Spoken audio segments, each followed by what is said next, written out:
Condamné pour violence lors d'une manifestation anti-mariage homosexuel, le militant d'extrême droite, recherché par la police afin de purger sa peine, habitait dans le voisinage de Gérard Collomb à Lyon. Une enquête sur la sécurité du ministre de l'Intérieur a permis de le retrouver. Recherché pour purger une peine de prison, un militant d'extrême droite logeait dans la même rue que le ministre de l'Intérieur Gérard Collomb, où il a été repéré par les services de renseignement avant d'être incarcéré en décembre.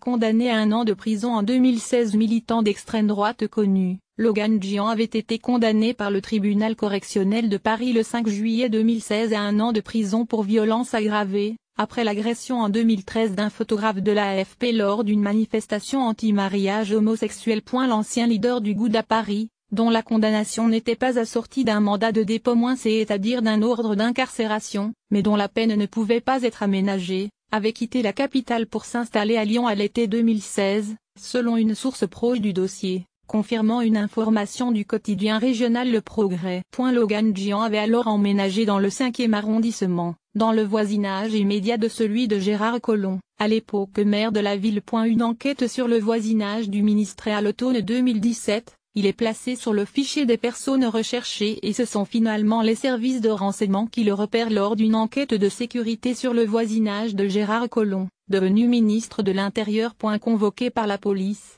il est incarcéré le 1er décembre. Selon Le Progrès, il se trouve depuis à la prison de Lyon-Corba. Condamné à plusieurs reprises pour des faits de violence, Logan Gian a écopé d'une nouvelle peine en janvier, à Paris, au procès des violences contre des militantes femmes lors d'une manifestation de catholiques opposés au mariage homosexuel en 2012. Absent à l'audience, il a été condamné à 2 mois de prison avec sursis.